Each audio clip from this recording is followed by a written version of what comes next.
Hello everyone, my name is Nancy. At 38, I've always had a small, close-knit family, so attending large gatherings has never been part of my regular routine. That all changed when I married my husband, Charles, and found myself introduced to his expansive family. The first big event I attended was a grand family reunion, a celebration that brought together over 210 relatives. The venue was buzzing with lively music, laughter, and animated conversations. For Charles, this was just another annual tradition, but for me, it was both a new and overwhelming experience.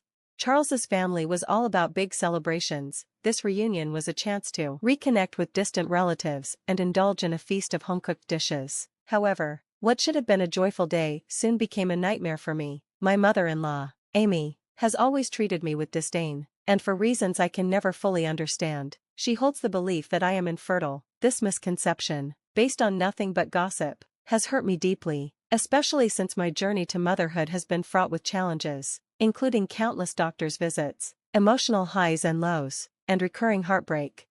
At the reunion, Amy took the opportunity to confront me in front of everyone, making cruel remarks about my supposed inability to have children, all under the guise of concern. Without hesitation, she blurted out, "Nancy, dear, still no pregnancy? You really should hurry up. You're not getting any younger. Oh wait, you're infertile. What a shame. I wish my son had married someone who could give him children." The words hit me like a punch to the gut. I was stunned by her blatant cruelty and demanded that she repeat herself, still not quite believing what I had just heard. But Amy wasn't done. No, she wanted to make sure the entire room knew about my personal struggles. Without hesitation, she marched up to the DJ and asked to use his microphone. As the music faded, a hushed silence descended over the crowd. I felt an icy chill of dread spread through me, knowing that all eyes were on me, waiting to hear what Amy would say next. I hadn't planned on making a scene, but in that moment, I realized that perhaps this could be an opportunity for others to learn about sensitivity in family settings. Charles, who had been talking with relatives, sensed something was off and quickly made his way toward the DJ booth. Knowing his mother's lack of tact all too well, he rushed to stop her, but the distance was too great, and he couldn't reach her in time. Holding the microphone, Amy began, "If you look over at Nancy, you'll notice she's not pregnant, not in the 7 years she's been married to Charles. Shocking, isn't it? But don't worry, it's not her fault, she's infertile." Charles shouted, "Mom, that's enough," but his voice was drowned out by the amplified sound of Amy's words. Undeterred, she continued, "Don't worry, Charles, this is a teachable moment. Nancy, I know this is hard, but you need to hear it. You're infertile, and by not fixing it, you're wasting everyone's time. We're all aging, and I want grandchildren. Maybe it's time you consider a surrogate, or even a divorce." Her words stung like nothing I had ever felt before. I stood frozen, my face burning with humiliation as the crowd turned to look at me. Some faces were filled with disgust, others with sympathy, but many seemed equally uncomfortable, sharing in my mortification. Amy pressed on, "Nancy, really, think about addressing your infertility. It's selfish, and frankly, embarrassing." "I want a grandchild," she persisted, her voice cutting through the tension until, finally, Charles reached her and intervened. As he cut her off, I felt like I was frozen in place, unable to move. The world around me seemed to blur, and all I could focus on were the countless pairs of eyes locked onto me. If the earth could have swallowed me whole in that moment, I would have welcomed it. Despite Charles's efforts to stop her, the damage had already been done. The mix of contempt, pity, and shared discomfort from the crowd was overwhelming. As someone who loathes being pitted, this felt like the ultimate humiliation. It was unbearable to be the center of such harsh attention, and worse, to be utterly powerless to stop it. I'm not used to feeling helpless. I'm typically outspoken, but in that moment, I was paralyzed, unable to speak as the entire family watched. The DJ, sensing the tension, tried to lift the mood, urging the party to continue, but the atmosphere had already shifted irreparably. Some guests resumed their conversations, but whispers spread like wildfire, and I knew that this incident would be the talk of the family for weeks. Overcome with emotion, I did what felt like the only option. I ran. The feeling of being an outsider, scrutinized and unloved, was too much to bear. As I saw Charles and Amy heatedly discussing the scene, I darted inside the house and locked myself in the nearest bathroom. There, I collapsed into tears. After what felt like an eternity, I heard a knock on the door. It was Charles. The first thing he said when he saw my tear-streaked face was, "I swear to God, after today, I'm never speaking to that woman again. But Charles, you can't just cut off your mother, I responded, even though part of me wished he could. Yeah, well, she's also a bully, he retorted, his frustration evident. Feeling defeated, I whispered, I can't ever show my face here again. Charles, always my protector, quickly said, we can leave right now if you want, just say the word, and we're out of here. But leaving felt like surrender, and I wasn't ready to admit defeat just yet. What did you say to her? I asked, curious about how he had defended us. Charles paused for a moment, his face still reflecting disbelief. I confronted her about her cruel words and how inappropriate her behavior was. I couldn't believe she'd say something like that, especially in front of so many strangers. We don't even know half the people here. I know, love, he continued, his voice softening. I've let her walk all over you for too long. I'm sorry it got to this point. In that moment, I felt a wave of warmth toward him. We embraced, and I let the tears flow freely. Despite everything, I cherished Charles so deeply. I had been taught as a child to always be strong, to keep my emotions in check, but Charles was always there, ready to catch my tears and offer comfort. Pulling back slightly, I looked up at him, and his warm brown eyes met mine, reminding me once again of the depth of my love for him. Amid the chaos of that day, this moment of tenderness reminded me of the strength we shared. Still sniffling, I managed a weak smile, trying to shift my focus away from the embarrassment. Do you remember how we first met? I asked, hoping to distract myself with a happier memory. Charles chuckled, his eyes lighting up with the recollection. Of course I do. How could I forget? It was a perfect day. I laughed, the memory coming back to me vividly. It felt like it had just happened yesterday. We were both at the university library, fighting over the last available power outlet. What started as a minor squabble soon turned into an engaging conversation that lasted for hours. By the time we parted, we'd exchanged numbers, and as they say, the rest was history. I love you so much, Charles, I said, feeling a surge of affection for him. I love you too, Nancy. More than anything in this world, he replied, his voice full of tenderness. And if you want to leave this party, just say the word. It's pretty much over after what my mother did.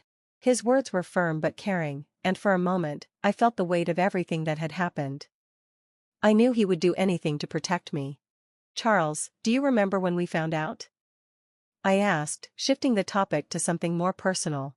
His expression turned serious, a shadow crossing his face. Yes, I remember. We were trying so hard, and I secretly feared it might be me with the issue.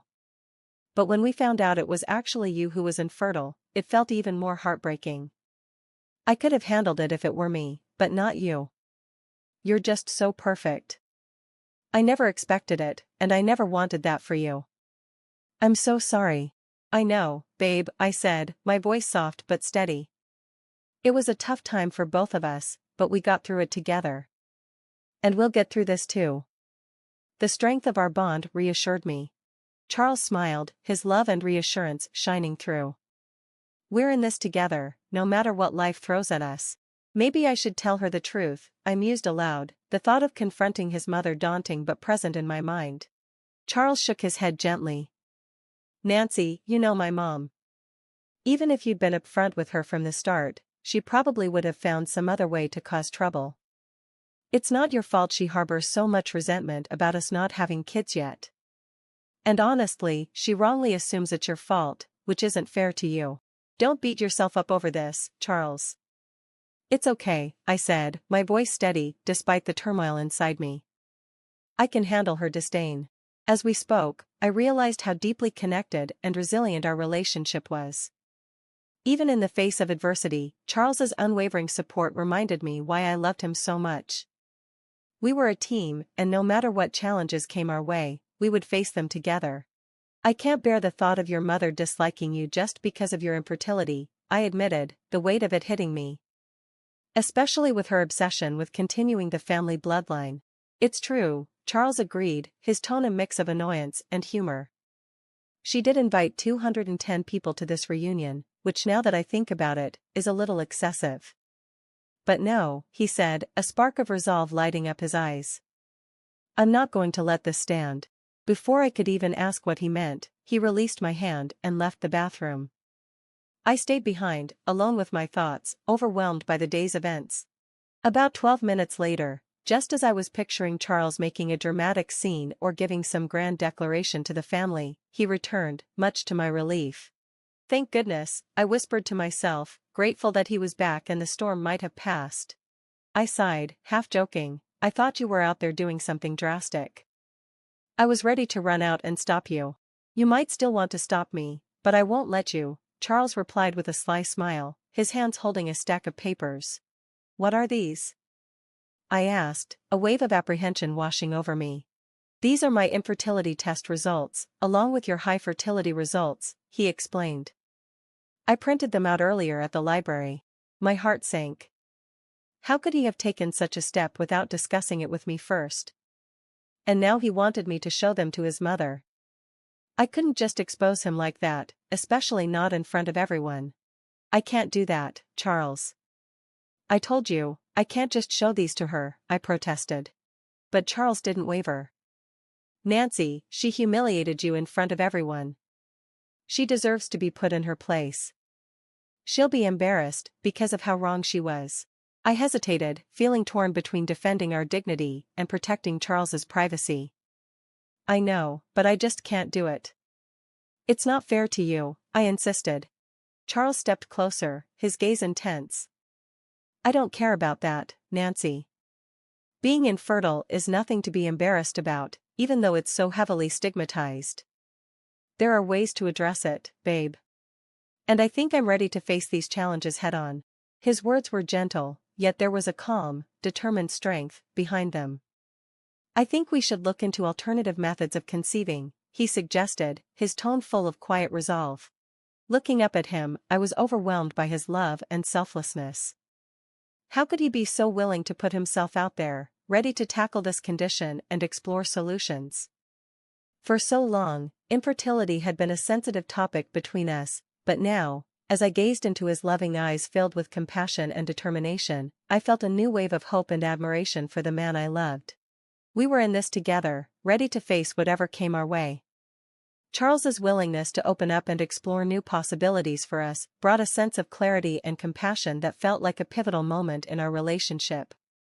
But I couldn't shake the feeling that this was about more than just confronting an issue. It was about the respect I had never received from his mother. She's never really tried to understand me, Charles, I confessed, the hurt in my voice clear. Instead, she's turned my infertility into a cruel joke. Charles wrapped his arm around me, pulling me close for reassurance. I know, Nancy. That's exactly why we need to do this.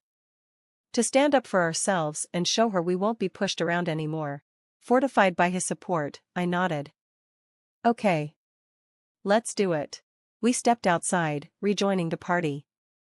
To the casual observer, it seemed like the festivities had resumed smoothly, but we both knew the drama wasn't over. I gave Charles a questioning look. Are you sure?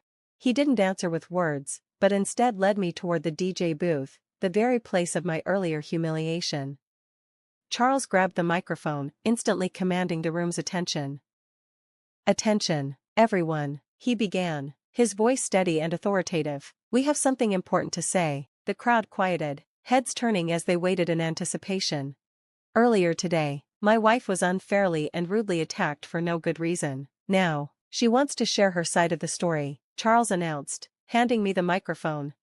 As I took the mic, my heart pounded in my chest, scanning the crowd, my gaze locked onto one pair of eyes, Amy's. She looked at me with disdain, and as I began to speak, I saw her start making her way toward the booth. Hello, everyone, I began, trying to steady my nerves. As you may or may not know, I'm Charles's wife, and Amy is my mother-in-law. I took a steadying breath as Amy approached, her figure looming in the distance. Just as I was about to speak, she cut me off, her voice sharp and demanding. That's enough. But instead of feeling the usual rush of fear, a wave of confidence surged through me, driven by frustration with her constant disrespect. You will not interrupt me while I speak, I said, my voice unwavering. I gave you a chance to speak, and now it's my turn. Taken aback by my assertiveness, Amy fell silent. I pressed on, feeling more certain with each word.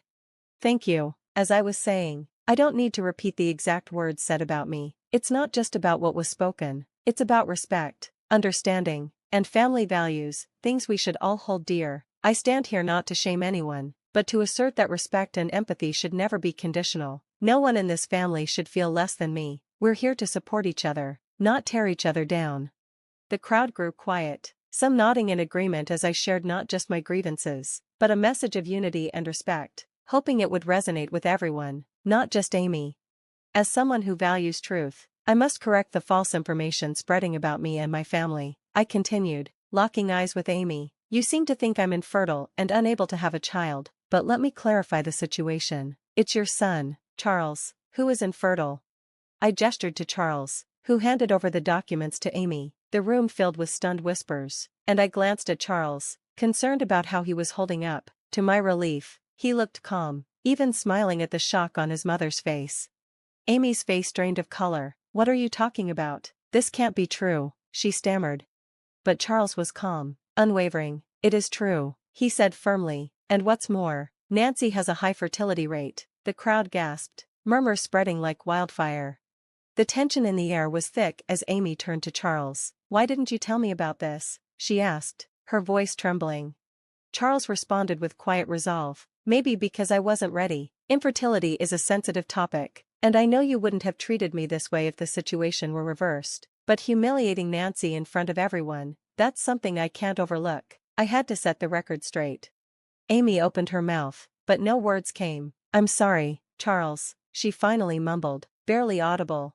Don't apologize to me, Charles replied sternly. Apologize to Nancy.